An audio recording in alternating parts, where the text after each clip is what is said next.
where you're from and whatnot. Just pretty much your name, when you were born, simple. Okay. My name is Frank Kiernan. I was born on February 8, 1930, which, according to the year we're in now, that makes me 91. Had a very dull life. Very dull. Very. But my wife, Carolyn, we were in high school together, but she wouldn't go out with us. Anybody from our town, our reputation was not too good. We were living in Nyack most of the time on Friday nights. It wasn't until after I graduated that we finally went out one night. Much to the chagrin for her, probably. And right after that, I went into the service. I wanted to go in the Navy, but at that time they wanted 4 years, and I figured the hell with that. 3 was all. So I went into the Army Air Force, which in turn they changed to the regular Air Force. At that time, you had a choice: stay with the Army and go into the Airborne, or go with the Air Force. Well, I didn't feel like jumping out of planes, so I went with the regular Air Force. At that time, the Air Force and the Army were only 3 years, so that's why I didn't go in the Navy. But as it turned out, Korea came, and I wound up being invited by Harry Truman to stick around for another year, which made 4 years. So I wound up with 4 years no matter what. And I was there in that 4th year that your grandmother and I were still going on and off, I guess, while I was gone. And the next thing you know, we got married. And I took her out to Illinois, Scott Field. And leaving from Jersey to go to Scott Field, Illinois, was like taking her out to the hick town of Mascoutah. Mascoutah still had a wooden sidewalk in front of their stores. And while we're there, we had some very good friends, good times. And lo and behold, Joe was born. So he was the first. He's an Air Force brat, but as it was, I couldn't be extended anymore because the government can only do 1 year. So I just asked, sir, you want to stay or you want to get out of it? He says he wants to go back to Jersey. So back to Jersey we came. And right after I got back here, I went to work for New Jersey Bell with a monstrous salary of $40 a week, which was the minimum wage. Then we were renting, I guess, an apartment in Englewood, which one of the girls we went to school with, her mother owned it, so we got into it, and that was a big $40 a month. Unheard of now, but that worked out well.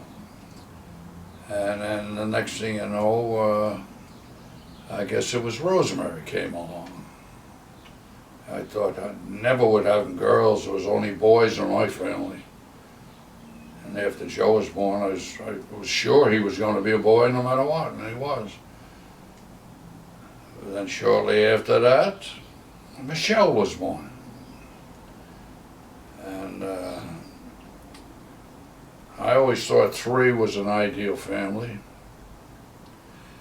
But after the 5th one, I figured, what the hell? So needless to say, that after that, it was Kathy, Steve, John, and then your mother, Maureen, and then Sharon, for a total of 8. So from 3 we went to 8. And I gave all the credit to her for the kids being what they were. I was very active in a lot of things, the union and everything else, so my time was spent away a lot. But as it turned out, they all seemed to did pretty good. I had the usual place coming home. I would get told, you know, I have to tell you something. Like, and I knew right then and there one of them had really caused something. I think the strangest one was John. I come home and she says, you're gonna have to go to the hospital. I says, what for? She said, well, John put a tooth in his ear. I said, what the hell do you mean she put a tooth in his ear? He did. He was playing with it. He stuck it in his ear. And so I went over to Hackensack Hospital and I told the nurse, I'm going to make you a day. Here's a kid that's got a tooth in his ear.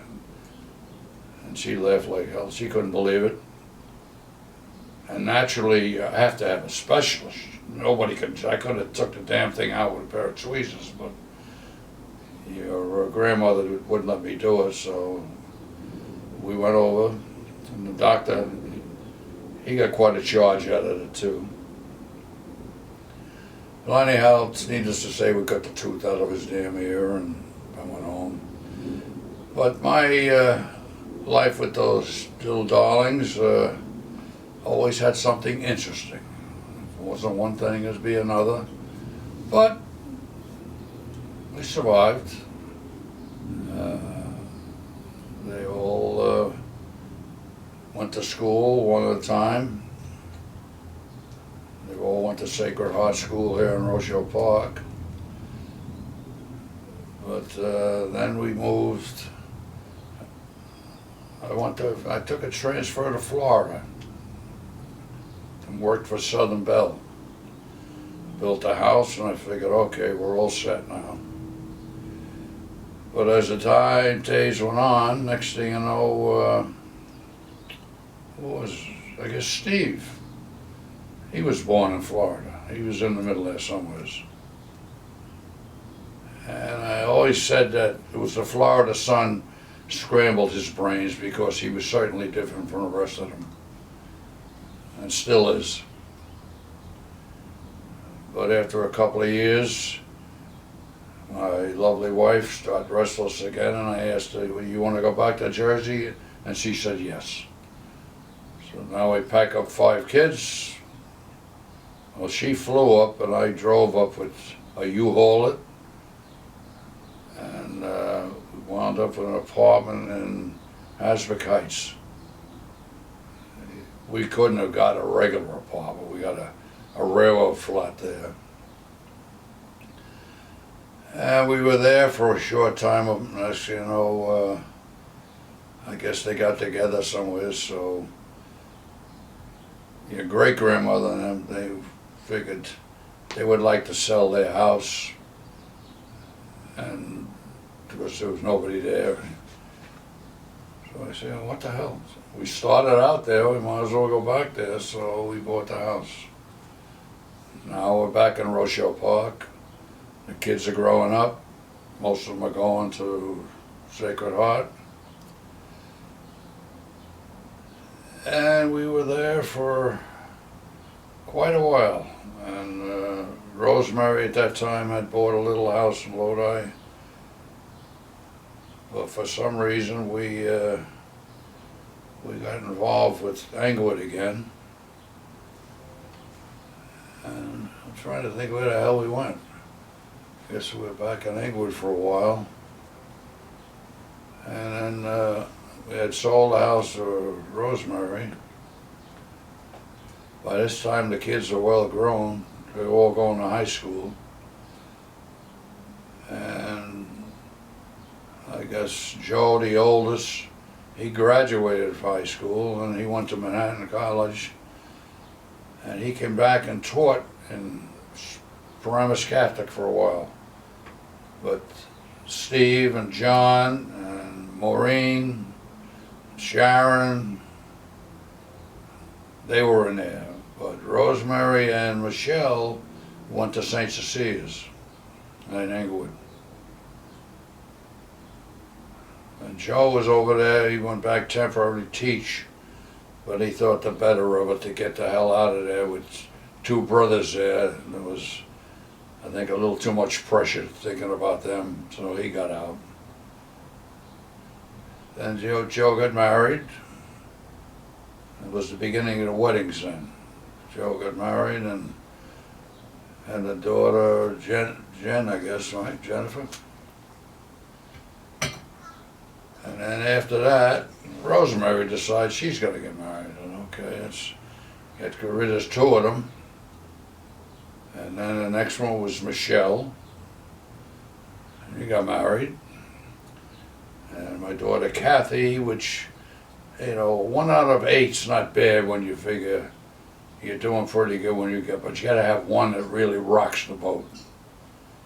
So she got married, and she was more or less invited to go to Florida just to get out of town, which would have been a good idea.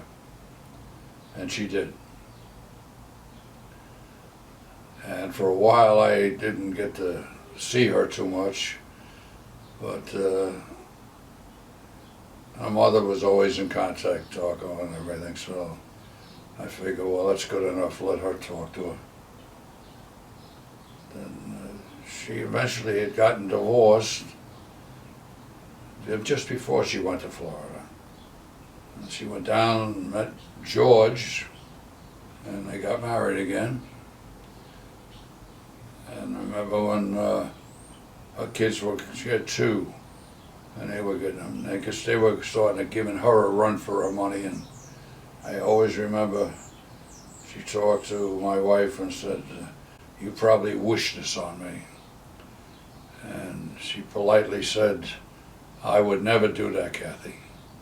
But now your father, that's a different story." And so it was quite a while before we broke bread together. But I went we were back in Rochelle Park at that time when we bought the house right behind Michelle and Rosemary. I didn't want to. I had bought a house in Elmwood Park. It was a 2-family at that time. Michelle lived upstairs, and she had a little boy, Timmy, the first one. So most of the time he was down with Grandma while Michelle worked. So I thought things were just going just so very well. But then Michelle always wanted a house. So all of a sudden I said, well, she was living upstairs. I said, let's sell the house. Then I figured I'd get away from houses, get a condo, everything was just lovely. Well, needless to say, that didn't work out either. In the meantime, my wife and her daughters got together and got almost like a trap. Dad, you want me to go over and see a house in Rochelle Park? I said, I don't want another house. Oh, but this one you'll like this. It's right behind Michelle's. So I went over, took a look. I said, very nice. And then I went downstairs and I saw a fully equipped bar. And I said, yeah, this is not bad at all. So we bought it. And we've been here, I got 17, 18 years now. But a little while after that, my wife got sort of sick. And I guaranteed that no way was she ever going into a nursing home. So for 2 years, I basically took care of her. And she's a nice, sweet German girl, with a disposition of a cobra at times. I remember just before she died, I'd got a hospital bed, trying to get her in the goddamn bed. And she's got one leg against the wall. As, are you trying to give me a effing heart attack? And the next day she was dead anyhow, so she couldn't have got too much damage. And that went good. I'm still in that house. I got daughters that are, to be honestly, a pain in the ass at times. It's, where were you? What did you eat? And I had to tell them once in a while that's none of their goddamn business where I was or what. But everybody tells me how lucky I am to have those daughters. The sons, that's a different story, you know. And you'll find out that most times the boys, they don't look at it the same way as a girl does. They think it's their job to come in and make sure everything's all right. The boys, you get a hello and goodbye, and that's good enough for me. But they're all there, and so now, as of next month, it'll be 8 years since my wife died. I'm still in the goddamn house. A friend of mine, him and his wife are very close friends. There's such a thing as friends, but then there's close friends. Because after my wife died, they were there, and I have a timeshare in Lake Buena Vista in Florida, so we would go down there then every year. Then he comes down with, I guess it's cancer in the back, but fortunately, and I didn't think they'd ever do it, they give him stem cells, and it sort of, it made it, because at his age, they don't normally waste the time on somebody 70 years old. Because I always called him a kid, because he's on, right now he's only 83. So that makes him a kid. I was involved with a credit union when I was still working for the phone company, and 10 of us formed that credit union in New Jersey Bell, who fought us every inch of the way, but we beat them out anyhow. And believe it or not, I am still going there, and I go every day. Because I have enough booze in my house to start a bar, so it was either keep busy elsewhere or be on my own bartender. So I decided that maybe it's better if I go, because I think I have a famous saying, I've always told everybody, a moving target is hard to hit. So as long as I keep moving, I don't have to worry about getting in trouble. I tell my kids every once in a while, and I don't know if this could be on your film or not, but I'm going to tell you anyhow. I used to tell them, you know, me getting involved with somebody, and I used to tell them, why would I do that? I said, I can go over to Main Street Hackensack and take care of everything. So they didn't think too humorous about that, but not that I would anyhow, but it sounded good at the time. And right now I have 2 grandchildren here. They're like my daughters. They come up with this scheme of filming this thing. You won't get any Academy Awards on it, I'll tell you that. But it was a surprise to me anyhow. Normally I would have told them to take their camera and go, but then I'd have to listen to their mother, so it's not worth it. But they're all good kids too, the grandchildren. I guess, what the hell have I got? 23, 24? Yeah. And 14 great-grandchildren. Everybody used to tell me, oh, isn't that wonderful? And I said, BS, it's just another envelope at Christmas.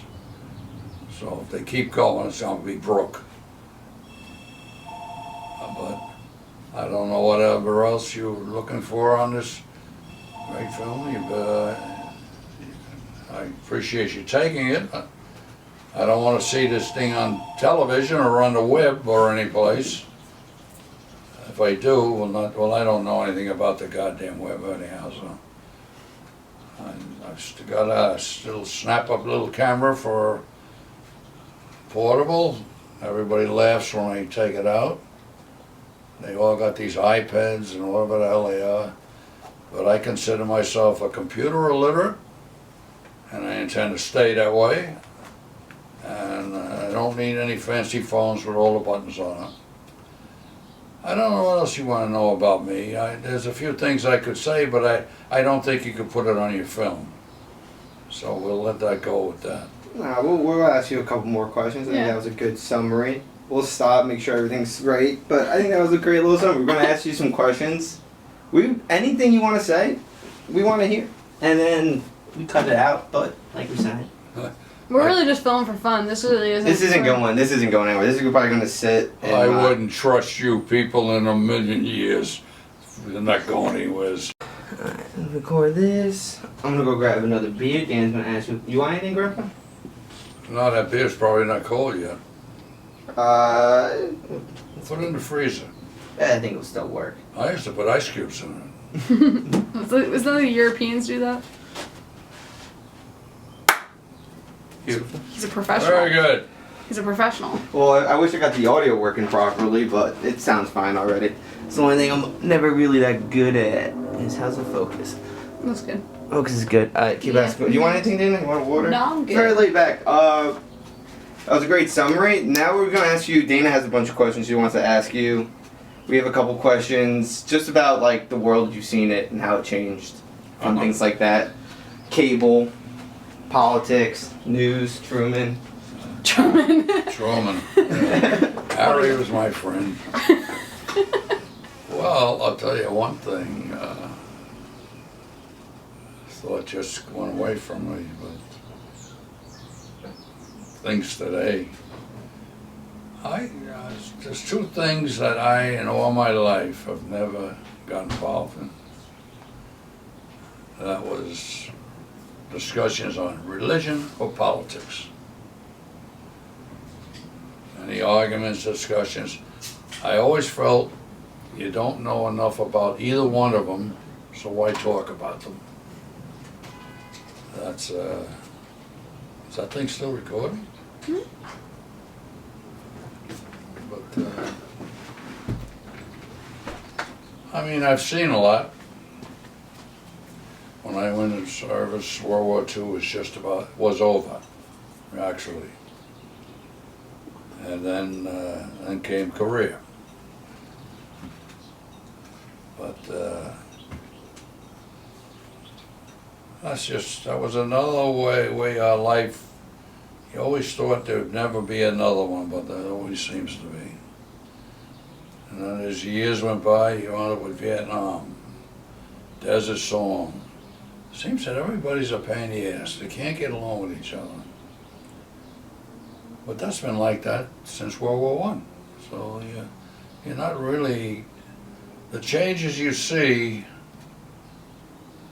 some of them are all right, but I've always found out that, especially this country, it'll bounce back. It definitely will bounce back. The bad from wars to political things, but you'll see as you look back, especially the young kids, they're going to find out that they're going to go through a lot of the same things I did. I mean, everybody said after World War II, oh, this is going to be lovely. Well, it wasn't. A little depression set in there, but we come out of it. Nobody had any money. I know I didn't. But it's funny, I think we were a lot happier with that way, because I can remember we would go around to the Legion on a Friday night, have $5 on the bar, and you would go home with $2. that was the big night out. I know my wife, before she met me, she didn't smoke, she didn't drink. After she met me, she started smoking. She wasn't too shy of the drinking. But we had a good life. We had a good life. It was 63 years, I guess it was. Or would have been. But you kids, I feel sorry in a way, like I guess my parents did to me. Today, well, back when we were, everybody had large families. You have no money, but you had large families. But today, if you can't afford them, to be perfectly honest. Not that I guess we could afford them then, but everybody was in the same boat. And we, as I say, town picnics and things like that. Oh, I know between there's 3 families in this town, Rochelle Park. It was the Kiernans, the Morgans, and the Boniface. And the Morgans had 7 boys. Boniface, they had 8, like we did. So they used to cater to us because they know we could swing any election in this town. We had enough votes.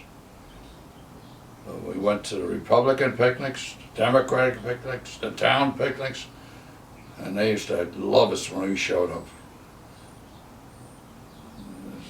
Especially had a big, friend of mine had a big container, like what the hell would you call it? Like a pitcher, that's what it was, big metal one. And at those picnics, it used to be $1 a pitcher. Well, this thing held about 2 gallons almost. And they used to go crazy when we'd show up with that pitcher. But they knew we were coming. It was good times. But those are the times we had without having a lot of money. At the time I had my kids were all in Catholic school. And like in the grammar school, they used to, I think it was, I forget, $2 or $3 or whatever the hell it was. And they used to collect it. But the nun never bothered us, the Morgans, or the Kiernan. She said they'll always pay when income tax is in, and which is what we did. When we got our returns on income taxes, we updated it. When I had in the high school, at that time the first one was free, the second was half price, and the third might be free in high school. They don't have that today. I mean, today the high school costs you as much as a college. But we always paid a share. There's never looking for a freeload. There's a Father Henry in town. He was good. He knew I had him. And I guess the ironic part in this town, I ran for the Board of Education because at that time they didn't have buses to the Catholic schools or any private school. So I wanted to see about getting a bus. And I got involved with another gentleman from Oradell or someplace. He called me up and he knew I was. So I ran for a 1-year term that was expiring, and I got elected. Needless to say, candidates night, they had stacks of questions. Anybody all had that many, I had about 2 inches. Why was I running for Catholic school? And I said, why not? Kids are in town. It's all your kids go to parochial school. And so what? What's that got to do with it? And got around to the buses. I was in Trenton when a bus bill come up. I was testimony down in Trenton, and the bill was passed, and then everybody, because at that time I ran again, and was elected for 4 years. And the board president at that time, he, I don't know whether he just did it for spite or just to get on, but he made me in charge of transportation. That's like putting a fox in a hen house, for God's sake. And when I come back, Paramus Catholic was just open, and they had the bus bill was kind of unique in a way. It said that he couldn't have a new route if the route was going towards Hackensack or something like that. Okay, you could do it. But I had the girls going to St. Cecilia's in Englewood. We worked on that. So I had a very good gentleman on the board. Not on the board, he was the board secretary. And he said, Frank, I'll tell you something. They do have a route up by Paramus Catholic. And I said, well, what do you mean? He said, yeah, we got a special ed kid that they take up there in a taxi to Ridgewood. So at the next meeting, I brought it up. I said about getting this route. And right away there was a couple of people on the board that weren't too happy with me to be in there in the first place. And they said, oh, you can't, I have a new route. And I said, well, you've got one. And they were shocked. And from that day on, Paramus Catholic has a bus going over there. And then I got one for St. Cecilia's, I got one for the Lutheran School in Teaneck, I got another one for Bergen Tech. I had Jitney taking them up there, because they used to dock them off in Hackensack on 2nd Street, the bus, and they had tickets. And they used to walk up from Sears all the way up to Route 4, the ones that went to Bergen Tech. That's bullshit.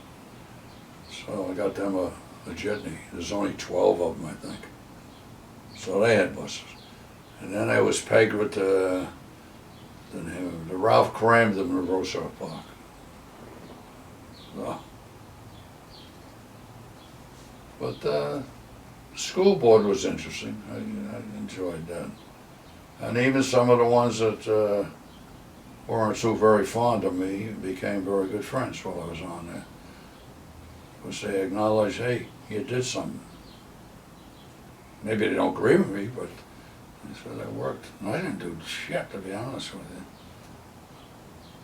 I went to the KSC and chewed them out. I went to down there and said, where the hell were you guys? The big pillars of, you know, with white hats and all, the KSC and other office. I said, where the hell were you when I was doing all the school board stuff? And I even got shared time in school. The kids in Sacred Heart went across the street for a shop and home ec. And remedial readings, a teacher came across the street for remedial. I doubt if they have it. Well, they're not open anymore, Sacred Heart, but so I had that. But the KSC, I never joined the KSC here. I did belong to it in Florida.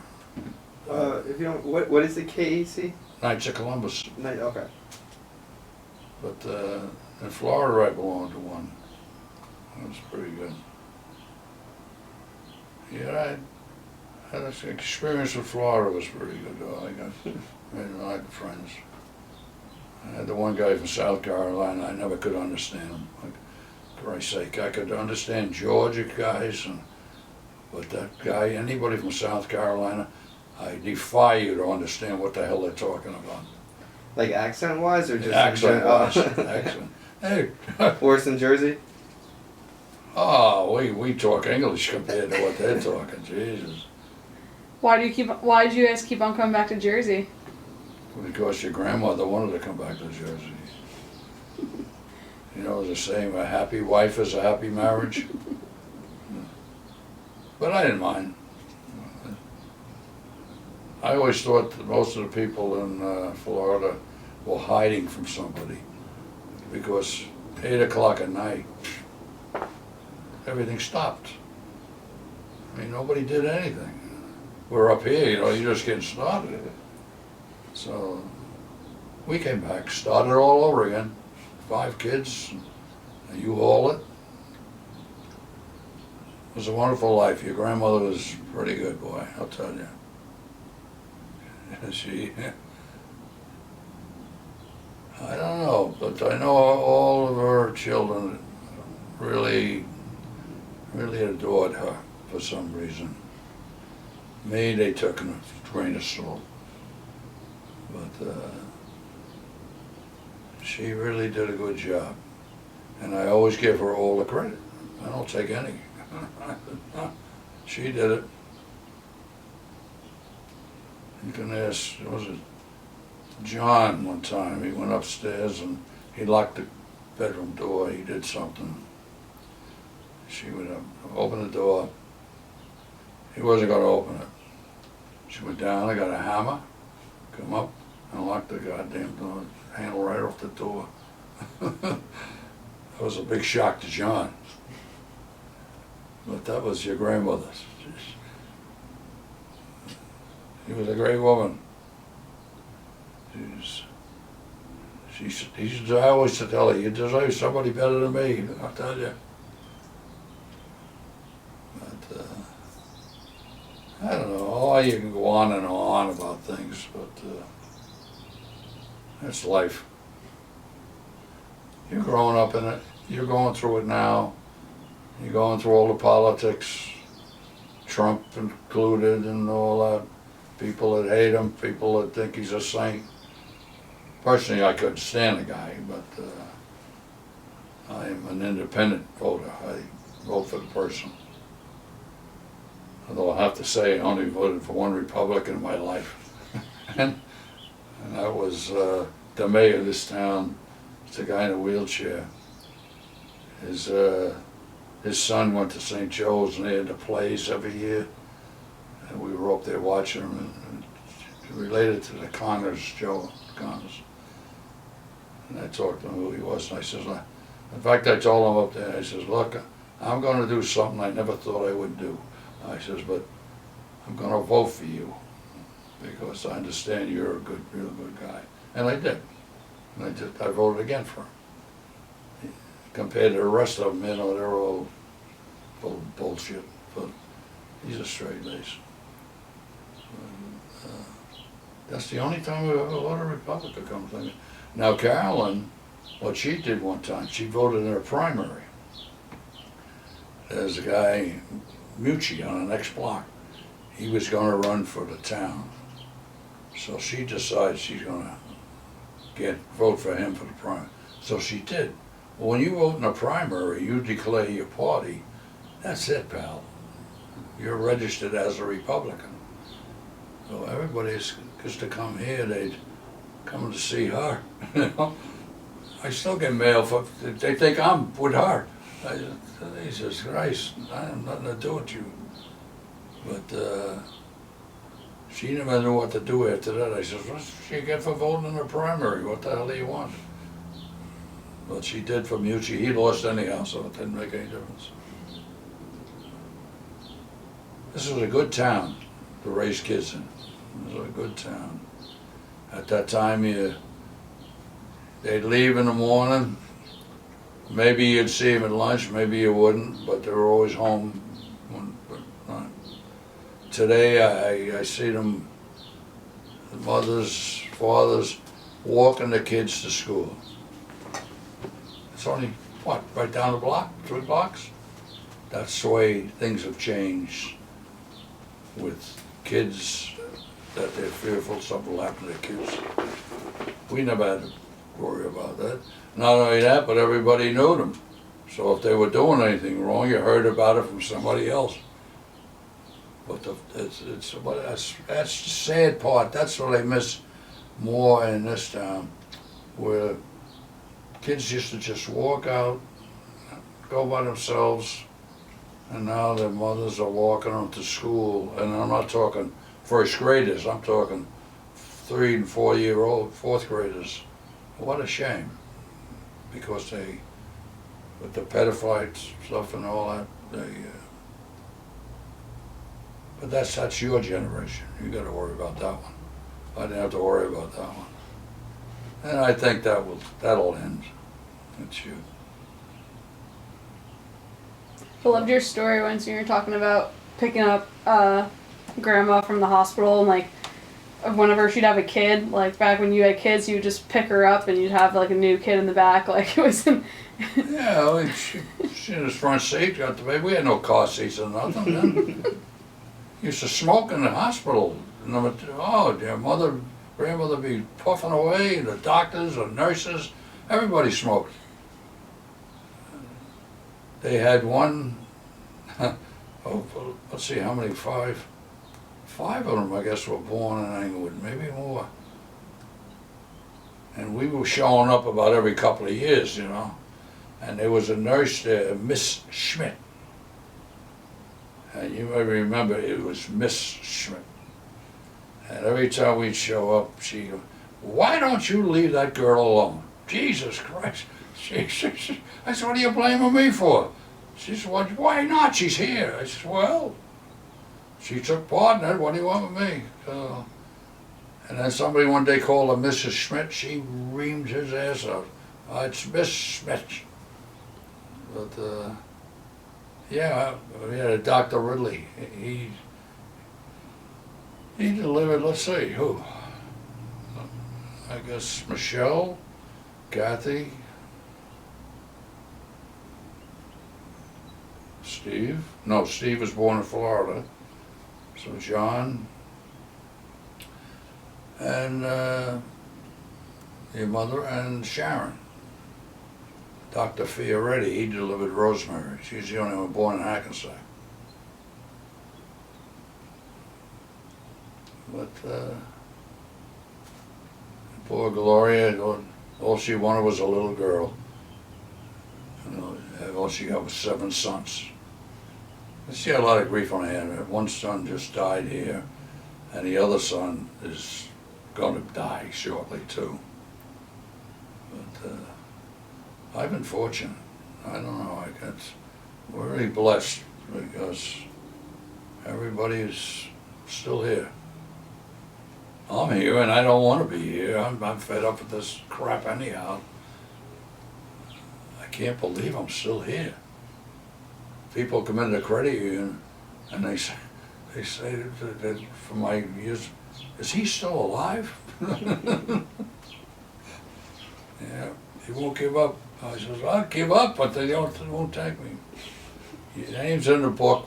Whatever is in the book, that's when he'll go. You're still a moving target. Huh? You're still a moving target. That's right. I tell them that all the time. But some of the old timers, you know, that haven't kept touch, you know, happen to show up. Oh, they're amazed. Of course, they remember the Frank Kiernan of years ago, and they say, "I can't believe he's still alive." Is there anything you enjoy about being older though, compared to like being a young guy? I don't know. That's a good question, though. At least I don't have to worry about kids. That's a blessing. Or you got grandkids now.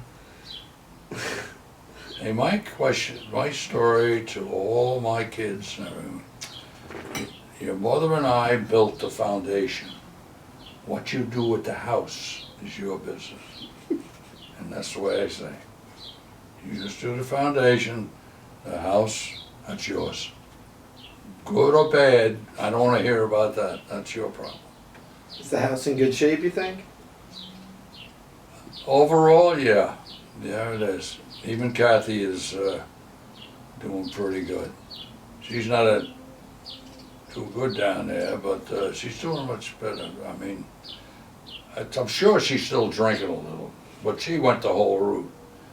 She went the heroin and everything. But we'll see her again. It was a shock when we finally went and saw her. she always kept calling, you know.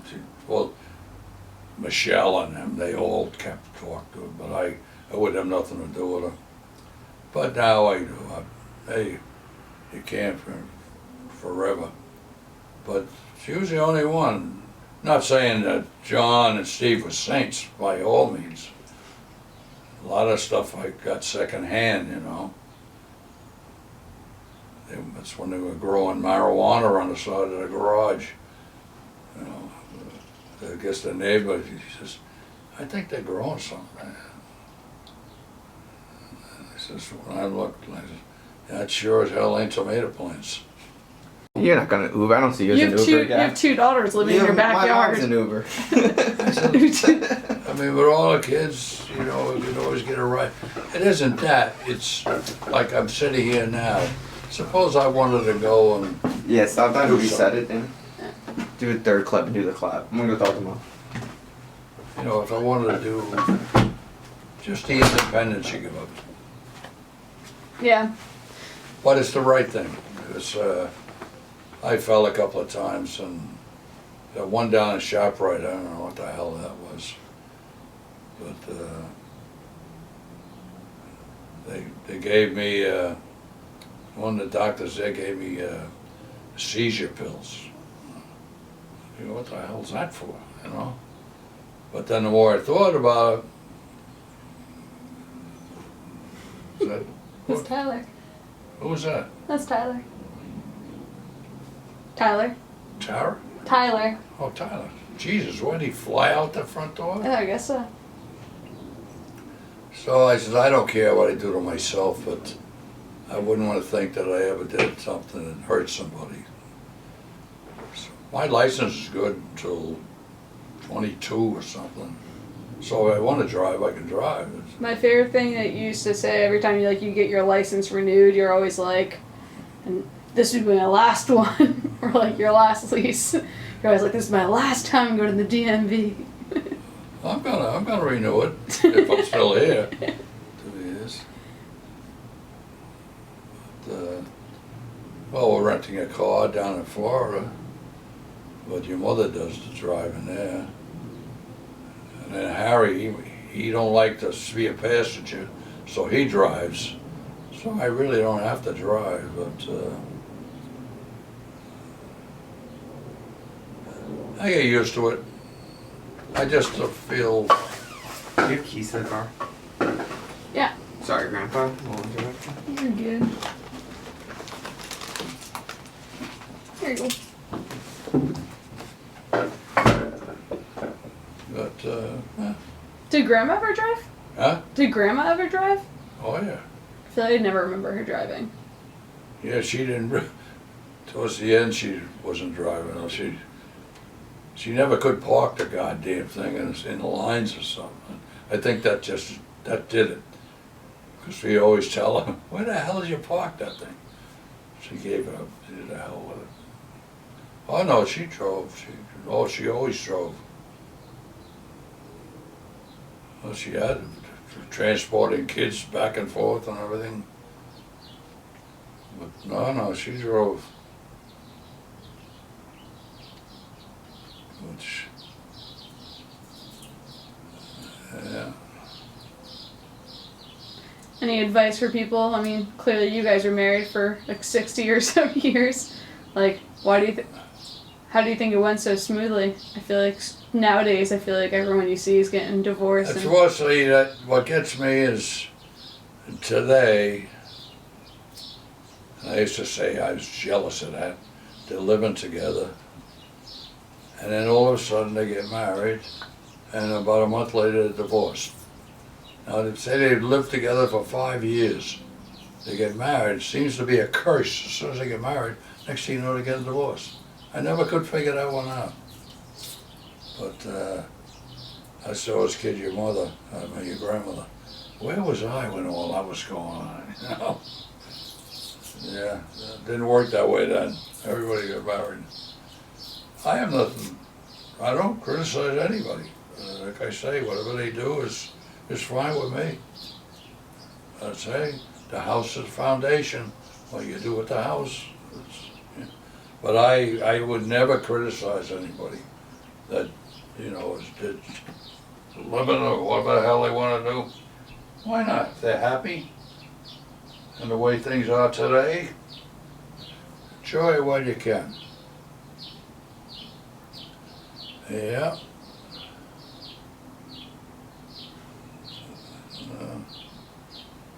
So you're going to Amsterdam.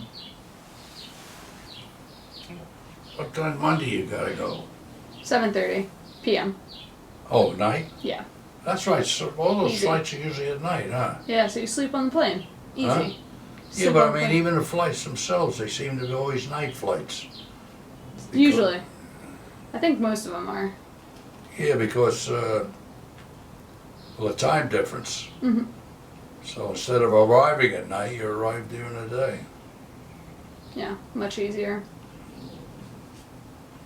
Very good. Well, you'll enjoy it. You'll enjoy it. Looks like your mother made me get a passport. She wants me to go somewhere, so put a stamp on that. The only reason I got the passport is because they're gonna make your driver's license get changed. Yeah. And I got 2 more years to go, 3 years to go yet. And they still haven't done it. They just postponed it again. So I said, all right, well, I'll get a passport. Because I had no intentions of going anywhere. They're always telling me I should go to Ireland. I have no, what do I want to go to Ireland for? Christ's sake, it's always raining most of the time. The beer is warm. Nah, go to Ireland. I have no real ties. Oh yeah, I had way back when, you know, relatives are all there, but my father and grandfather were in New York. Some of them were, well, he only had a brother. My father had a brother. Yeah, I got stuck with him. He was a character. Yeah, I get a phone call from my father one time. He says, I think you better go over and see Harry. He has a problem over in New York there. I was going to say, why the hell don't you come up? He's your brother, you know. So I went over and I went to the Biltmore Hotel. It was one of them single guys, I guess, house hotel. So I asked about him. They said, oh, I don't know him. It's okay. So I went to the Legion Bar. There's a Legion Bar right across from the Armory there. And I went in there, was having a beer, and I says, I'm telling the bartender, you know, I came here to see my uncle. He was supposed to be in a Biltmore. And I told him my name Kiernan. He says, are you Joe Kiernan's grandson? And I says, well, yeah. Well, that opened up the doors. Everybody come up, oh, we know your grandfather.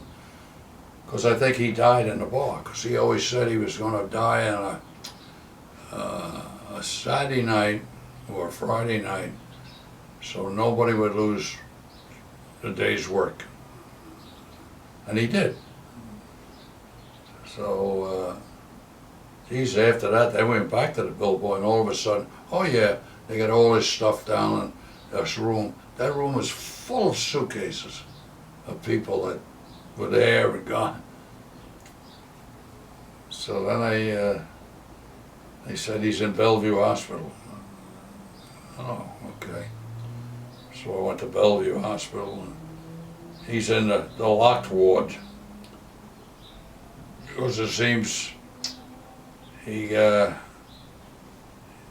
guess he must have stood up and said, shut it up. So he was bounced once, and they took him to the hospital. But then he walked out after he was there, but he had a fractured skull. So the cops were looking for him. So they finally find him, I guess. And he was back in Bellevue. But now he belongs to the state, you know. So I got together with some of the people in the bar I met, see if I get him in a veterans hospital on 22nd Street. But he was only in the service like 6 months, because he was older, and then they put them out, but he was still in there.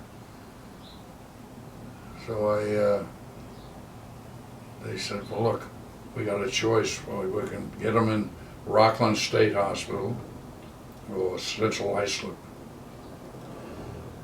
So he says, well, I don't want him in Rockland State, because if he takes a walk, he won't know where the hell he is. Out in Central Islip, he worked in New York and everything, so he'd head back to the city. So he went to Central Islip, and that's what he was out there, what, 14 years, I guess. But he wasn't playing with a full deck. Where I remember Friday night I was at the bar in the Legion on a Friday night. I got a call for you. And I get some guy on the phone, typical New Yorker with, oh yeah, well look, yeah, your uncle he passed away, and we're gonna let you know and make arrangements about the hospital guy. I said, okay. So I had a friend of my folks that I knew called him, and he helped, with the thing. So I took him into a funeral parlor right by the Sussex Summit Hotel, I guess, in New York. And Carol and I went over. I go up, I said, I don't even know who the hell this guy is. I always remember him, a little thin guy with glasses. This guy's bald, and 14 years, I guess and he ate good, so I guess he did. But the other fella that was handling it, he says, no, that's him. He says, I know him. I said, okay. So we took him there and buried him out in Calvary. We had a plot out there. So he was all right. So I got rid of him. And then I get the call for my mother. Her mother in Long Island wasn't doing good. And that Aunt Kate, you've probably heard of that famous Aunt Kate. Yeah. That witch. It's usually around those times. So we got over, and the grandmother had to be my grandmother, so she had died. So when my mother came up, I go over there, and the guy from the funeral parlor there, my aunt, she's looking at a bronze casket, What the hell are you talking about, bronze casket? Well, that's what the funeral was. I told him, hey, stop the crap. The woman was 85 years old. You want a bronze casket? How about a nice dark mahogany? It'd be lovely. Oh, I didn't mean it that way. She said she wanted the best. Yeah, well, forget the best. That one. Which we did. We got that one. And then I got the call from my mother again. Aunt Kate is not doing too. She's getting afraid over there in New York. I said, well, what the hell do you want me to do? I says, why don't you go over there and... Because she had told me one time, the day I need anything from a Kiernan will be a cold day. And I told my mother that. I said, hey, she said the same thing. She's a cold day in hell, so why should I bother with her? Oh, well, at least go over there and see what she can do. But she was getting a little older, and she's getting a little concerned about being alone and all that crap, Well, I said, one thing, she's never going to live with me, that's for sure. So I took her over. She was with us for maybe 2 or 3 days. She thought, oh, what a lovely place, lovely my ass, staying here. So I got her in St. Andrews up there in Paramus. Okay. Know that big old place? Yeah, okay. That was great, It was price $1,500 a month and everything. It's like a resident home now. So I thought, oh, you like, oh, good, you're here. Leave her out. I lasted about a month. And I got a call from St. Andrews. You're gonna have to take her elsewhere. Because she was having trouble with bowel movements, and you can't have that. You gotta be ambulatory. I said, oh shit. So I got her in a nursing home here in Param and Saddlebrook. It was a nice one. But one of my members was in there, so I knew the place. So I went over and had the thing there. All the aides there had been there 10 years more. You know, not one of the ones like Bristol Minor, where as soon as they get paid on Friday, they're gone, you know. So I put her in there. And the worst thing I ever did, I got her a hearing aid. That was a disaster. She was like stone deaf in a lot of ways. So she got a goddamn hearing aid, but she never took it out at night, the batteries. I used to walk from Elmwood Park to here. And I'd stop on the way in, and I'd stop on the way back. But the batteries, I'm buying these goddamn batteries like they're going out of stuff. Because she never took it out, and she'd get infected here and all that shit. Well, I got to know the nurse pretty good, Sam. And I used to say, you know, they used to come around and sell dresses and all, and I said, hey, get her up there and let her pick something out or whatever she wants. She didn't want anything. So she was supposed to go on Medicaid. The first year. That son of a gun, as miserable as she dies on December 26th. Jesus, right to the end. Right to the end. So there's another one. I planted her out in Calvary too.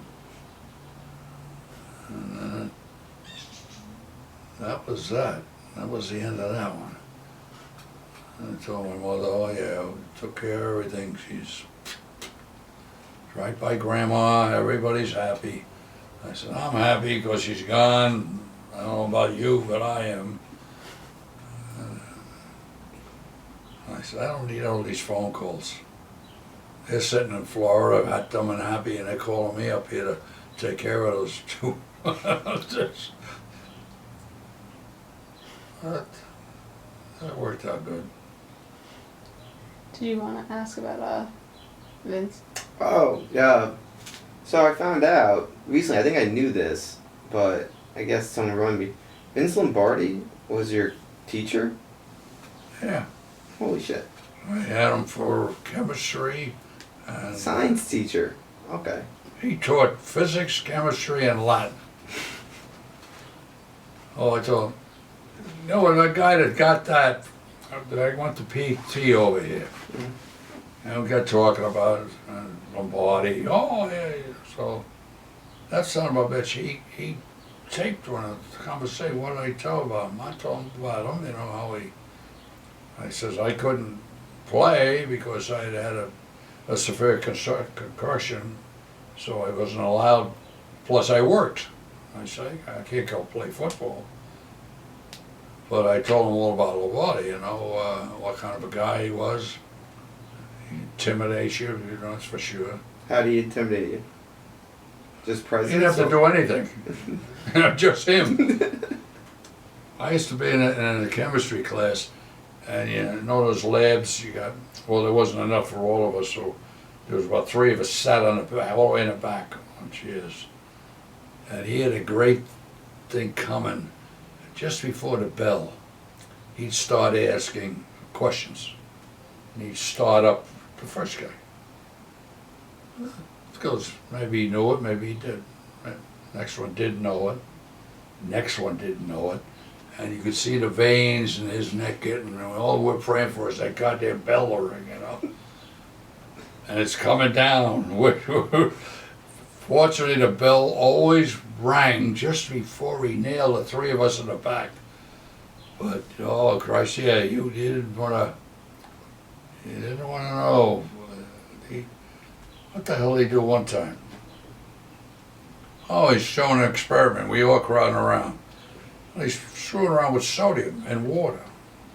And that bubbles, you know. They bubbled all right. It blew up because there's a gas. It's lucky none of us were blind because then he had the balls to charge us for the goddamn bowl. We all had to pay 10 cents to pay for the bowl that blew up. He broke a thing once. He charges for that too. But he was fair though. I'll say that. He was. I told that guy too. I says, he was a fair person, but you didn't want to. You didn't want to be on the bright side of him. That's for sure. On the wrong side. And his brother was in my class. I used to feel so sorry for Joe. You know, holy Christ. How about having him for your brother, you know? But Joe played football.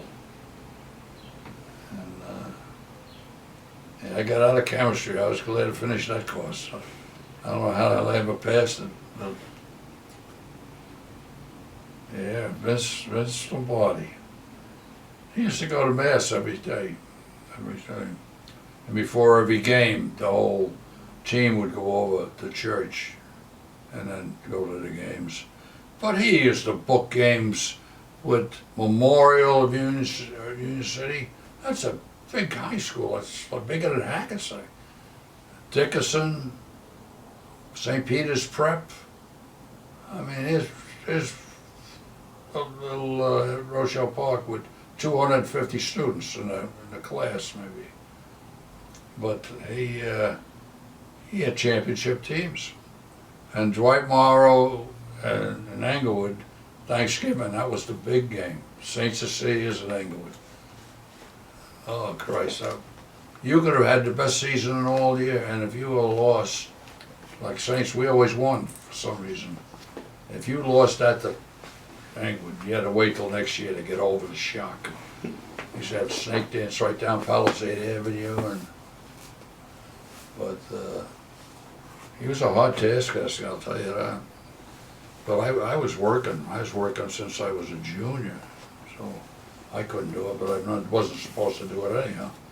Although I used to play Saturdays in McKay Park. We used to play the black guys.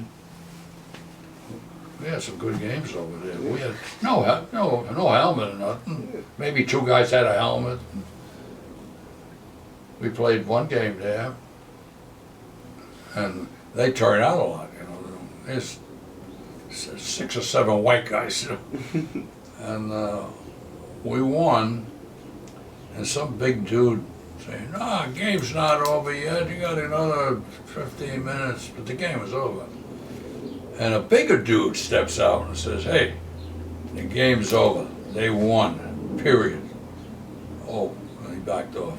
But that's the way it was, you know. They were good people, but this one guy thought he was going to.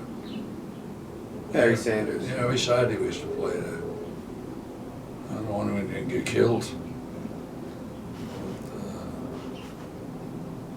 I remember I tackled one guy at the time, and I had him, and he's still running, and his foot was coming up, boom, boom, boom, boom. I don't know, I got to lose my teeth. He was a big junior, we used to call him. Yeah, living in Englewood was good. We were, at least where I was, we were, Christ, integrated many years, like half the people on my block who were black. But that was a different deal. You knew everybody. Paper route was on 1st, 2nd, 3rd Street, the black section in Englewood at that time. That was my paper route. I used to Saturday collect the money, and the one, like a confectionery store, the shades down, Saturday, I used to knock on the door, guy'd open it up, he'd pay me and tip me, which was rare. It was a bookie joint. He was doing all the booking, you know. But I had a lot of good friends in there because integration at that time was, they never looked at it that way. Yeah, I was wondering. So what was segregation and integration like? What was like living through that during that time? Was it like more lax in the It wasn't counted as integration. Yeah. It's just that they lived there and you lived there. Nobody gave it a thought. I remember I was putting a phone in up in Teaneck on Franklin, which is went down to England. And I was putting a phone in there, and it was a black gal, and it was right after the war. They only had bell boxes and handsets before the black ones come out. And this woman, she says to me, oh, I suppose if I was white, I'd get the newer phone. Now, she's talking to the wrong guy. I mean, my neighbor was right down the street. I told her, I says, let me tell you something. I live right down the end of, in Englewood on Lafayette Place. And I wouldn't care who you are. It's the only ones we have. And I sort of resent the fact that you was insinuating, oh, well, I didn't mean it that way. Well, that's the way you meant it, and I know it. And that was the end of her conversation. And that pissed me off. Plus, half my friends there were black. It's like, no, I had no. We just, Englewood was a nice town. Wasn't like it is now, maybe, but it never was a problem. No, a race problem never existed. When they had a lot of race stuff years ago, the city of Englewood, no problem. Of course, half of them worked for the city, so that probably had something to do with it. But yeah, that's why I had the apartment. We lived down there. That's why that girlfriend, wasn't my girlfriend, but she went to school with us, owned the apartment house. And she's the one that called us when we came back from Florida, I guess, and said that she had, mother had a 2-bedroom dorm. It was $40 a month, you know. And I knew the guy, the garage guy across the street, Lloyd. He was a black guy. I knew him for years. My father's store was there. He was a mechanic there. So I said to Collins, yeah, so that's what we were. I used to carry the goddamn playpens and the cribs up one shot. I never went twice. I carried them both. And Carolyn carried the kids. Yeah, it was a nice place. Attached downstairs from it was a Sereno's Market, you know. And we could come down, and then there's a door into the apartment, and you could walk right into the store. So if you needed bread and all that stuff. And he did a lot of book trade with the people in the neighborhood. They'd sign, and Saddies, when they got paid, they'd pay them. How much was milk back then? A gallon of milk? Maybe 13 cents, 15 cents. Yeah. No, everything, but everything is relative, you know.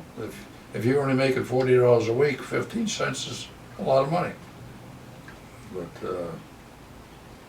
like, you know, today, the milk is, what is it, $2, $3 for a gallon. Mm. So if you're making $400 a week, so it's relative. It's, you know, that's the way I always looked at it. I remember when I come out of service, there was that, they was just building the houses in Maywood down on Stroll for $10.5, I guess they were. I couldn't afford it. I was only making by that time $50 a week, $60 a week. No, that's what the payments were, $65, and I was making $45. I didn't qualify. And I used to always pay cash whatever we did, so I had no credit rating. What, like instead of checks back then? Huh? There weren't like credit cards back then. We didn't know credit cards, no. No. When were credit cards like implemented? I guess they came out 50s, 60s, Oh, really? Okay. 60s. I was thinking like 70s, 80s. Okay, that's interesting. Maybe it was maybe 70s. In fact, Do you like credit cards or? Huh? Do you like credit cards? Do I like them? Yeah. Only because your mother keeps putting me in for the mileage. I never had a credit card. And I remember when Michelle and Rosemary graduated from St. Cecilia's. Tony graduated too, so his parents were there, we were with them. And they graduated, so I figured, Divine's Tavern's right around the corner, you know. Maybe we'll go have a drink. So he says to me, oh, do you know where the Opera is? I don't know if you ever knew what that was. The Opera was a fancy restaurant up on 9W in Englewood Cliffs. I says, yeah. He said, well, we'll go there.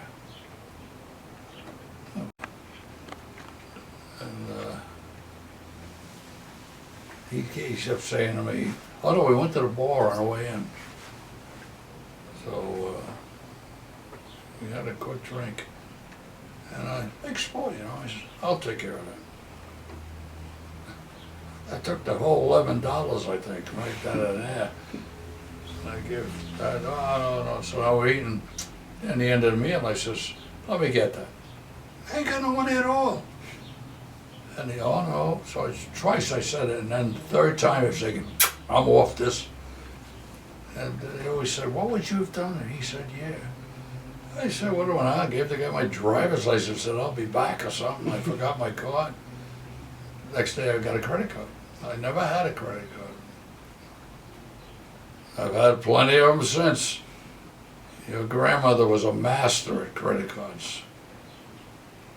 We had a 5-year plan. That I didn't have it, she had it. She'd have all the credit cards pretty well, build it up nicely. And said, what's I going? She said, you know, why don't we just get one loan, get rid of the credit cards? I said, that's a wonderful idea. So I would get a loan through the phone company, you pay them all, and as I'm paying that loan back, the credit cards are going up. So I can always tell tours about every 40 years, but you know, I think what we can do, instead of having all these afraid, what do we do? I said, yeah, sure. So I do the same thing over again. Because she always said, our kids would never look like ragamuffins. They were always dressed good. She got them from Meyer Brothers and Patterson. And at that time, what was on? Yeah, it was still on, I guess. Shoes and everything, you had stamps. Blue stamps was for fruits and stuff, red stamps for meat and butter. In the supermarkets, you have these stamps. And gas, you had to have a stamp. You could get 2 gallons, all you got was $2 a week. And I always remember the stamps for shoes. So we used to go down to Stein's in Englewood there on Monday morning. And she'd have maybe 2 stamps.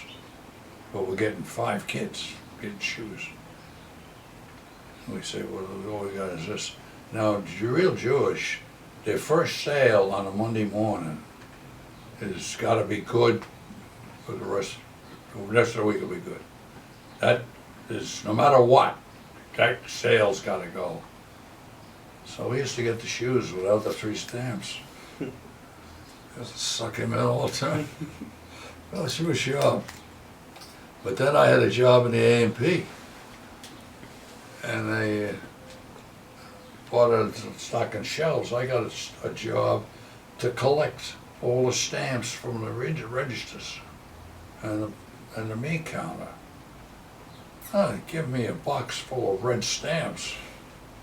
Oh, what wonderful. Then when I buy anything for the weekend, I give the meat guy the same stamps back again. Butter, we always had butter. And my brother, he used to work at Universal Market. And I remember my mother, she went down, we had a pantry. She went down and the pantry's loaded. You know, applesauce, pears, and she said, where'd that come from? My brother said, oh, well, I got some of it. And then she knew as much as she thought that wasn't the right thing to do, she never refused any of this stuff. Let me put it that way. Because I used to be known the pounds of butter and all that. And what he was heisting from the universal market was, we never wanted, let me tell you, for the war. So we were working. Yeah, she said, oh no, that's not right. You want me to take it back? Well, no, that wouldn't look good either. This is your mom? Yeah. Oh, yeah. Oh, where's all that stuff? What the hell is it? I used to bring home stuff, but I wouldn't even eat it. My father liked that. What the hell was it? Some kind of fish in a jar. Sardines? Huh? Sardines? No. What the hell was it? He liked that, so he had no trouble eating that either. And then he had an in with a guy that worked for Nabisco. He used to pull up on a Friday night with his trunk open, and we'd get roast beefs and everything. I was bringing all that home anyhow, but yeah, my mother was, oh my. Yeah, my, nothing. She said we always had me eating butter and everything between me and the A&P and whatever my father was pulling. Oh yeah, that's quite a life. I want to check that audio actually. Yeah, is that wrong? A red stamp story. Nah. I don't even think really I'm going to cut this thing really. Most of the time I'm just going to It automatically stopped earlier when I came back in. Are you rolling right now? Yeah, it's rolling now. Did you stop recording? When Yeah. I stopped the audio? Yeah. Yeah. We're in the card room. One trick I learned once is like if you want a beer like cold really quickly, you take like a paper towel, wet it, and then you wrap the beer in it and then put it in the freezer, and it makes it cold like instantly. When I was in the service, we should take the fire extinguishers and shoot. They come around and check the barracks, and they'll all be empty. Place could have burnt to the ground. That's one way to get a beer cold, I guess. Oh yeah, that's quick. I can't say I ever thought about that tactic. Huh? I can't say I ever thought about that tactic. We didn't know either, but somebody knew it. It was all like, shh. Did you like I working? put ice cubes in them. Yeah. Did you like working for the military? Do you enjoy working, like, having that period of time working for the military? Yeah, no. Yeah, I'll tell you, one thing about the military, you make, well, everybody's in the same boat, so you make some good friends, very good. And I had quite a few good friends. In fact, the one guy got killed. He worked, when we came back, he worked for IBM up in White Plains or someplace. And he used to always go, he come from Minnesota. And he got married, had a couple of kids. And they were over in Germany, skiing. And on the way back from one of the weekends, automobile accident on the Autobahn, and he was killed. And I never knew it because I used to always keep sending Christmas cards and stuff. And then finally, one day Carolyn got a phone call, and it was this Ann, which is his wife. And she told her who it was. And then she told her, you know, that he was dead. And she was in the whole Holiday Inn with her husband, another husband. And went up, and then she told me the whole story, you know. And that was years later. But I always wondered whatever the hell happened to him. But he was a real good friend. All right. Yeah, well, that seems good. That looks much better than his. Just right. I feel like we're shooting a Stella's ad. I It really does. think we should send this to Stella. You're looking very photogenic right now, Grandpa, I must say. I like the whole outfit. Where do you get your... My mom says you get your clothes from a certain Hey spot. Vans. I like your fit. I have hay band. Yeah. Hey Vans. You got a good The color. catalog. Like, we don't even need hair and makeup in here, you know? Came all dressed up and ready. No, The blue with the blue, the nice whites, the white socks. well, so when I go to the office, man, they want to know who dressed me. You know, I dress myself. Well, I live in these all year round, chinos, and these, and then I have short sleeve shirts for the summer. But I got a load of these brown, blue, or green. So this is why I live I iron them. But then this woman Ann comes. That was another thing. Your mother and the rest of them decided I should have somebody come here to clean up or something. I do my own. I've been doing it for years. You know, Saturdays is when I clean up. I do the bathrooms and kitchen and everything. And then Sunday I'll iron to wash. But now this Ann comes. Real brogue, real Irish gal. One day a week. Well, no, it's every other week now. It used to be every week. And I cut it down to every other week. Because she comes here and there's nothing to do. And she goes sort of ballistic. She said, well, what would you do that for? I said, because I've always done it, you know. We argue. But then she took over the ironing. Oh, she saw that. Okay, so I have maybe 3 pairs of these. These shirts you don't have to iron, you just hang them up. And they're always keep breaking my chops about Hay-Man. But Hay-Man's got nice stuff. I get it all the time. I want shirts, short sleeve shirts. They have a sale, Christ, maybe they're $9-10. So at the end of the season, you can throw them away, you know, for $10. But they're good shirts. They think it's impossible. In fact, my brother in Florida, I tipped him off about Hay-Man, you know. Oh, he thinks that's the greatest thing to sliced bread. He gets his T-shirts and all now. I get the catalog, they send it to me all the time. I haven't bought anything in quite a while because I've got a load of stuff here. That's like when that aunt showed up, she decides right away, you know, we're going to do the closets. I said, oh, Christ. So she goes in and there must be good pants in the front closet. She told Michelle, don't ever buy this guy any pants, man. He's got stuff in there with the tags on it. And so a lot of it we sent to the Bowery where your mother goes over there. I've sent 3 bags of stuff over there. But she did it, she did the back closet here, and I go to look for something, I don't know where the hell it is, you know. But she does, she wants to be busy. And every time she gets, she says, well, I said, well, the bathroom's done. Huh. The kitchen's done. What else did you? That she argues with her. But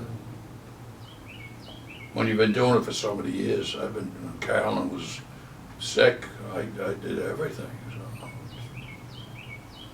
But then Michelle and them, they holler because they want me going down the stairs. I said, well, Jesus. You still going down the stairs? Sure I do. I take the wash down, I bring it back up. Did you and Grandma have like a division of certain responsibilities that like naturally formed? Like one person, like did you guys have like certain things each person did, like certain roles, like, or was it just at that like time the household was us. I would vacuum maybe, and everything else I did. Everything around the house had to be done. I did my own electrical, own plumbing, I did all that. But no, she ironed. She used to love the iron. I don't know. It says, you gotta be sick. I said, is that a German trait or something that you like ironing? At that time, the kids were small, and the only thing she didn't like the uniforms with the pleats. She wasn't happy with them. Why? She couldn't iron them out? Huh? She couldn't iron out the pleats? You have to iron them, I guess, individually. I don't know. I that never sounds did. miserable. That sounds miserable. Yeah, Jesus. Well, yeah, when kids were small, she did. Well, there was plenty of ironing. but after you were growing up, and I left the phone company. 'Cause I don't wear suits. I just saw a sport jacket and slacks. And their chinos, only nicer ones. In fact, if you remember, I don't know if you remember, when she died, I had a band on a yellow one, I didn't know what tie. I always told me, I only had 2 ties. I used to say, because when I left the phone company, I said the last day I wore a tie. I got rid of it. But even with the phone company, these guys coming in with the suits and all that crap, I never had a sport jacket, and unfortunately had to wear a tie, but aside from that, never. Slacks, sport jackets. And only time I had a suit, I had one, it had to be for a funeral, I guess. And I had one. I never wore it again. And Steve, one time I said, this sort of fits you. And then he's got the nerve to ask me, what is it, hay band or something? I said, what the hell's the difference where it's from? You want it or no? Oh, Jesus. But, yeah, I love it. Just I go to work. This is what you see here. I never had a tie up. I don't think I've had a tie on years. And I tell them, when the day comes, I better not be in that box with a tie on. I'll tell you that. I want to be just the way you see me now. In your hay bands? Oh yeah, no tie. Jesus. We'll make sure of that. Yeah, somebody better. I'll come back and haunt them. We'll stand up for you, don't worry. Don't worry about that. What kind of shoes you rock? What's your go-to shoes? Skechers. Skechers? Okay. Michelle bought those for Christmas. I got 2 pairs. And I just got your mother, got me a pair of, but they're not lace. And I think they're Skechers too, I don't know. Do you like the non-lace ones, or do you like the ones with no laces? I don't know. I'm kind of 50-50 on those. Well, the ones she got the, they didn't have a 9, she had a 9.5. And I only wear these socks too. Yeah, okay. These white. Hay bands? Huh? Hay bands too? Oh no, they give me these for Christmas. Like 6. Hanes or something. I got packages in there. But these, with those put-ons, they got to break them in a little bit because the socks are heavy. And I got a pair of 9s. I can get them on, but they're a pain in the ass to get them. I should get a shoe on probably, but I don't have one. I use a big spoon, you can do that. But, yeah, I've worn these kind of socks forever. Even when I worked for a phone company, I had these on with the regular shoes. I had these on. Yeah. The hell with them. You gotta do what works. What's that, Mom? Yeah. Hello, Mother. Papa, this is the best Mother's Day gift ever. You were shooting Stella's ads out here. Well, I have all your food. You hungry? What food? I got food to heat up for you. For me or all of us? No, for all of us. Well, they're going to pick. And for you, I got chicken pot pie from Maywood Market. Every place is so packed to go. Leaves in the world in 4K. Yeah, Grandpa, it's funny though because recently I've realized I actually don't own any shoes with shoelaces anymore. All my shoes are no Just laces. turn it off, I hope. Would No, you it's back turn on. it off? Turn it back on. Oh no, we're going. Well, ad probably the way we're continues. going, we'll probably just shoot all the cards. No, we're just about done. A question I want to ask. What was your favorite date you went on with Grandma?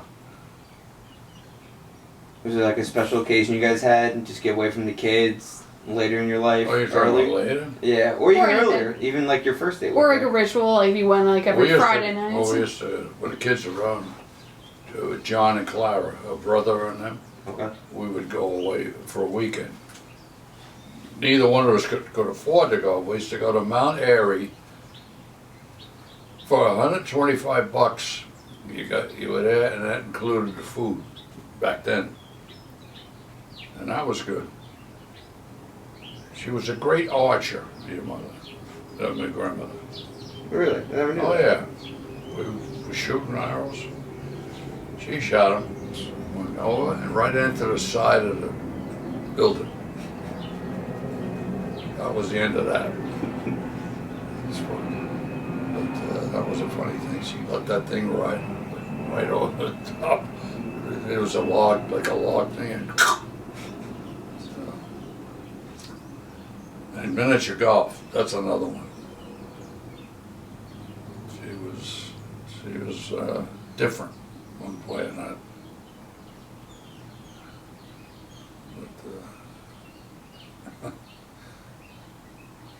But, any dates? Geez, I don't know.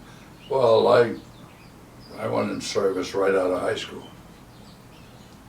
So the only dates we had after that is when I come home. I kept telling her, I should go out to him. But for some reason, she hung in there.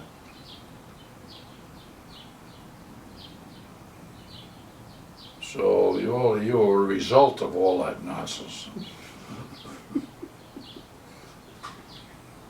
What made you want to ask her out? What was the reason you wanted to ask her out in the beginning? She wouldn't go out with me. Anybody from Englewood, she wouldn't. No way. Because Friday nights, we were in Nyack every Friday night. And we were sort of, and the St. Cecilia's, we were like the minority, but we were sort of notorious there. But, yeah, we were out of there. That happened, I don't know, it was one night this fellow, Eddie Haley, he's the one that said it. He says, why don't we call up for Vivian, that was her girlfriend, Vivian Hankey, lived in town here. Why don't we call her up and take her to a movie? I said, okay. Who was going to go with what? That wasn't even decided, so I went with your grandmother. And he went with this Vivian. Because he had the car. That's right. I didn't have a car. So I went to a drive-in, one parameter over here. Yeah, that's the first time really that we went out. After that, she got involved with the girls in Englewood. Because we had they were in Saints too, and they sort of accepted her. And after that, we were very close to over there. That's why I say she didn't drink or smoke. Well, she got that bunch of Englewood. She started smoking. What was the movie you guys saw? Do you remember? Oh, come on. Never know. I don't know what the hell it was. Find the movie I remember. No, that was a drive-in. And Artie, he was with Vivian. I guess he was trying to get frisky in the back seat, and she wasn't going for that. So that was, and for some reason because coming here from Englewood is like going miles away, You had to go to Hackensack and then Hackensack up here. So I figured that was it, but I don't know, I came back and we went to a movie maybe in Hackensack or something. But it was right after I went into service, so we really didn't do any really dating. Did you guys write letters to each other when you're in the service? She wrote every day. Yeah. So you must have left some kind of impression. Drive me crazy. It's driving me crazy. Every time the mail was, there was another letter. What were in the letters? Just like updates or just? Yeah, that and everything. Just general letters, Then I'd have to write a letter. And I didn't want to write any letters. And that's all we did. At least twice a week I'd have a letter. Oh, Christ. Other guys got no mail at all. Here, I'm getting, every time there's mail call, I'm getting letters. And my mother used to send me $5 once in a while. We used to like that. And I come home on leave, well, you had 30 days, so go for 2 weeks. And then we did a lot of partying there with the whole crew from Englewood. Guys, ones I who knew from Englewood myself, they were all Englewood guys. This guy, Eddie Hanley, he's a type that could start a goddamn riot and walk out and leave you with it. Jesus, he was bad. He was bad. He's still alive too. He lives in Florida. His wife died. As far as I know, he's still alive. But they got out of. They went into service. I guess they were drafted. And but they only went for like 2 years. And I think they went to Germany. That's him, Eddie Scully. Another fella, Charlie Quigley. He went enlisted. Had a party for him. The next thing you know, he's back. He had too much teeth work or anything, and they just put him out. So he never got out of any place. And this other guy, Rossi, he worked in Englewood in a fruit store. We got involved with him. It's Tommy O'Connell and Ann O'Connell. She went to school with us, and he went to Joy Morrow. He was maybe a year older, or 2 years old. He was as old as my brother. My brother was like, what, 2 years old, or 18 months, what the hell it was. My brother, he went in the Navy in Southmore Year High School. School was not his forte, you know. And then when he got out, Carol and I were already married, and he was living in a rooming house in Englewood or something. I don't know what the hell he was doing, but he was, let's say, my brother, he took life lightly, you know. And every once in a while we'd get together, but then I got, this landlady called me, but I used to get calls in the middle of the night. There's a man at the door, he says he's your brother, his car is broke down or something. I have to get up and straighten it out. At the time he was bombed out of his head anyhow. But then she called me and she said, I think your brother's pretty sick, looks like. So I called my doctor and he said he had pneumonia. But the woman treated him like it was her grandson, so took good care of him. And then when he was back on his feet, I went and told him, I says, guess what, Joe? You gotta get the hell out of here. Go to Florida. My parents were living in Florida. I says, you can't keep it up here. I mean, I can't keep track of you.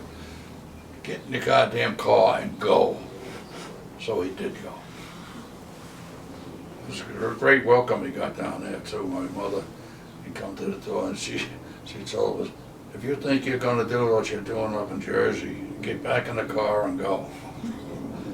So he didn't, he stayed. But he still got rolling. We eventually got married. They had four kids, three boys and a girl. That woman, I don't know how she put up with it though. He had a few jobs. He was on the highway patrol there giving driving tests. For Christ's sake, he was the worst driver in the world. And he got chummy with one of the students or something. That was the end of the highway patrol. And then, what the hell happened then? Then he gets a job with Charlie Chip, going around to all the bars with Charlie Chip. I said, God, they gotta be crazy. They're like he brings a truck back. Charlie Chip. They're around here. The potato chips. Oh, okay, okay. They're still around here. Oh, so you used to drop off all the chips They at all were the rocks, bars? you know. And then he wound up in Piper Cub in Vero Beach. He was working there for a while. And I think that's when he actually got the cancer. Because it was pretty good. He got much of a little pension out of that place too. But him and I had I don't know how to describe it, but we did things back and forth together that people thought, well, you don't do that, but we did. And I remember when he got the cancer,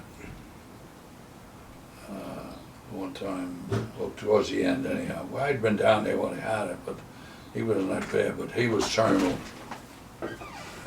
You want to eat here? There?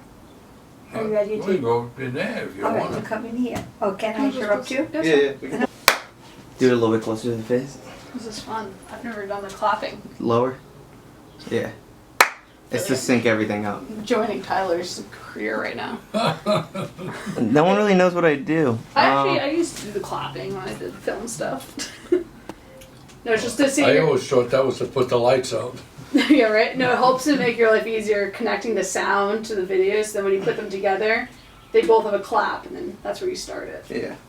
Very good, very good. So, Grandpa, the last question is, since this is for my mom and for everybody else, and sadly the day will come, which you may be excited for, when you do pass, is there something you want to tell them?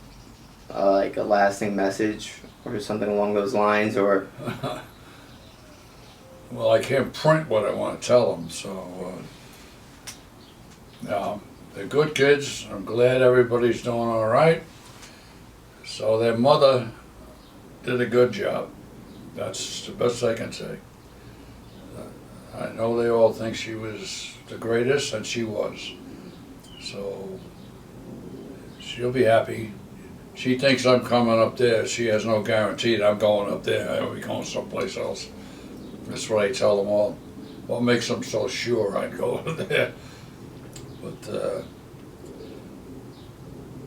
their mother was the key to everything, and I'll be the first to admit it. So, and there was no favors. If there was, she keeps them quiet. I have to say, your mother is pretty high on the list. I might list too, but I wouldn't tell her. Aside from that, I've had a full life. Christ, I've had a lot of years. Nobody in my family ever got past 70s. So this is, of course, your mother keeps saying that's your grandmother up there saying, keep that SOB down there. Don't send him up here. I says, well, that's when I tell them, don't make so sure. What makes you think I'm going there? But aside from that, what else did I say? They all did well. Even the one in Florida, she's seemed to see the light a little bit, so I'm sure she'll do all right. She got a good husband. I don't know how he put up with her for all these years, but I think they were both, how they got together, they were probably both on the same train. But George is a good fellow, I'd say. I like him. Aside from that, you guys are next in line, so I can only say that I'm very thrilled with the grandchildren. All of you are very good, and all doing good too, I suppose. Of course, Dana, we don't know where the hell she's going to wind up. What country or where, Antarctica. I haven't tried. Why don't you try that, man? You know, you have a lot of your weather stuff down there. But I wish the best for you all. That's all I care about.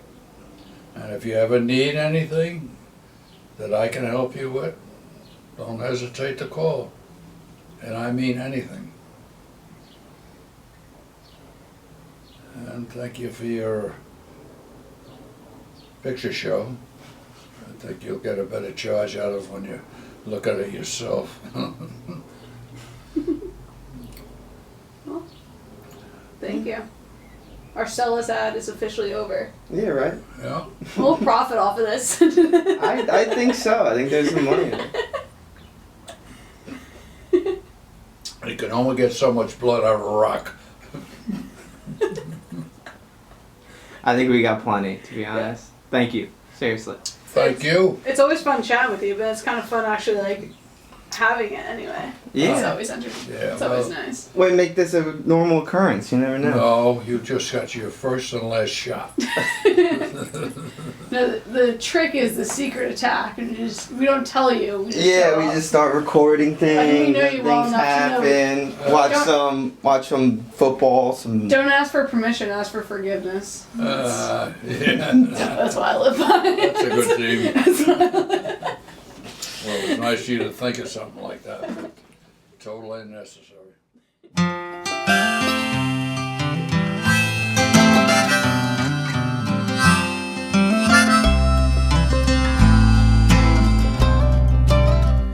The kids are in town for a funeral, so pack the car and dry your eyes. I know they got plenty of young blood left in them, and plenty nights under pink skies you taught them to enjoy.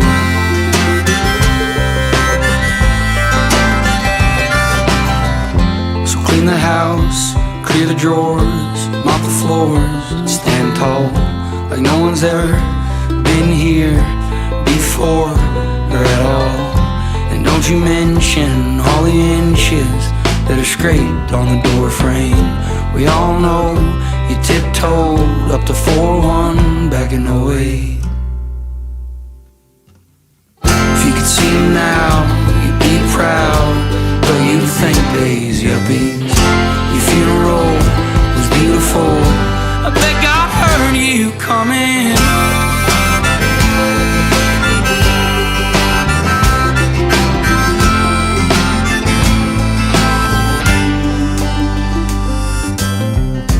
Kids are in town for a funeral,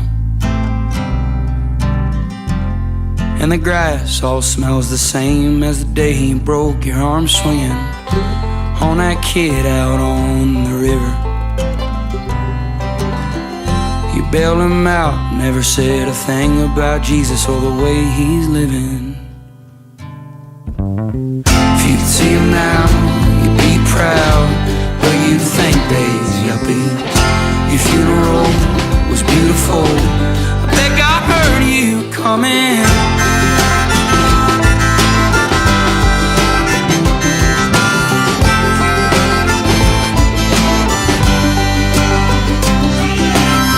If you could see him now, you'd be proud, or you'd think days yuppie. Your funeral was beautiful. I bet God heard you coming.